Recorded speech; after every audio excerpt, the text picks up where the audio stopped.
Eto na mga chong, marami tayong PBA updates. Coach Tim Cone, hinahanda na ang Barangay Ginebra.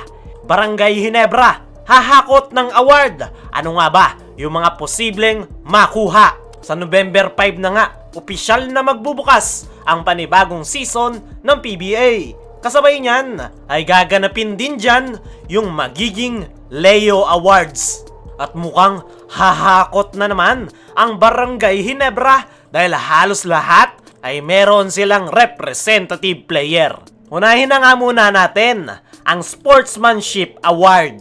At pasok nga dyan itong si Scotty Thompson. Dyan ay medyo mahihirapan si Scotty na makuha ang Sportsmanship Award dahil yung mga naka-line up din dyan ay mga halos hindi makabasag pinggan at deserve din ng Sportsmanship Award. Pagdating naman sa All-Defensive Team ay pasok nga dyan itong si Scotty Thompson sa mga gwardya.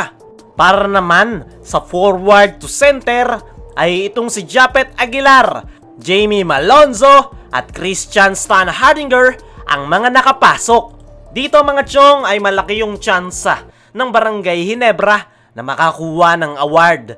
Si Scotty ay napakaganda nga ng depensang ipinakita nito last season. Lalong-lalo na siguro itong si Jamie Malonzo at Japet Aguilar.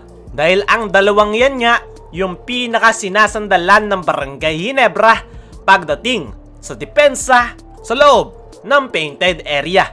Pagdating naman kay Christian Stan Hardinger, medyo tagilid nga siya sa all-defensive team dahil alam naman nating lahat na more on opensa lang ang laro ni si Stan at hindi nga ganun ka-impressive yung kanyang depensa.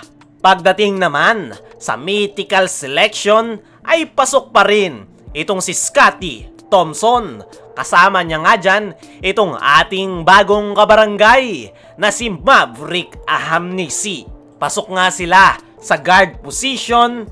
Para naman sa center to forward ay itong si Jamie Malonzo at Christian Stan Hardinger ang nakapasok. Dito sa mythical selection mga chong ay paniguradong makukuha ng 4 na Ginebra players ang nasabing award.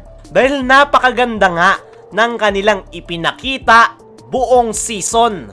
Si Scotty ay naasahan hindi lang sa opensa pati na rin sa depensa at siya nga yung nanguna para sa Barangay Ginebra. Si Maverick Ahamnisi naman ay maganda yung kanyang inilaro noong nasa Converge Fiber Xers pa ito naglalaro. Consistent ang kanyang output at hindi na ako magugulat kung makukuha yan ni Ahamnisi. Ganun din yung mga big men ng Barangay Ginebra na sila Jamie Malonzo at Christian Stan Hardinger. Gamit na gamit nga yung dalawang yan noong mga nakalipas na season dahil wala nga silang kaagaw sa kanilang posisyon.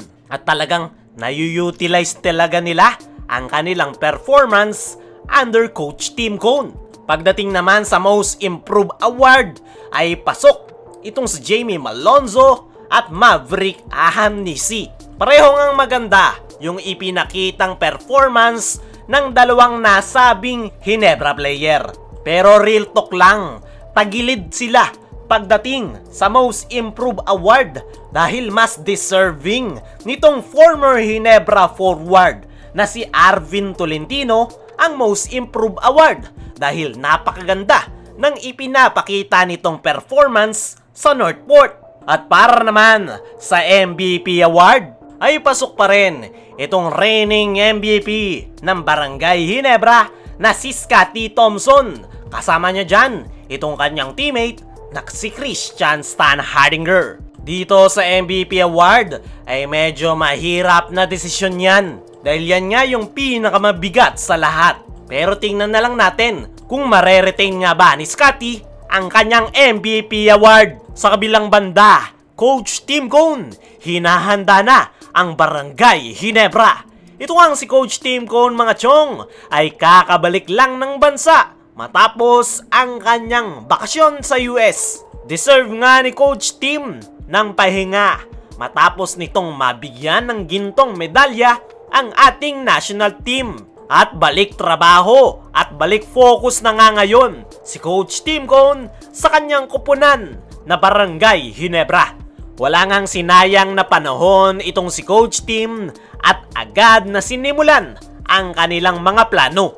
At ang pinaka main goal nga nila ngayong conference ay madepensahan ang kanilang kampyonato. At hindi nga magiging madali yan mga chong dahil hindi nga makakapaglaro itong si Justin Brownlee. Wala pa nga kasiguraduhan kung hanggang kailan tatagal ang suspension ni Brownlee. Pero may nakahanda na nga daw silang backup import at sakali nga daw na makahabol si Brownlee ay agad niya itong ipapasok sa lineup.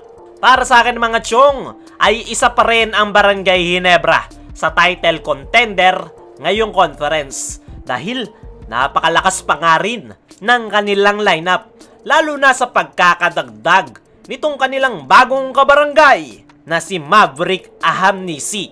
Expected nga na itong si Maverick Ahamnisi ang isa sa pinakabagong sasandalan ni Coach Tim Cone pagdating sa opensa. At mukhang hindi naman ipapahiya ni Maverick Ahamnisi si Coach Tim Cone dahil maganda nga yung ipinapakita nitong performance sa kanilang mga nakalipas na tune-up games.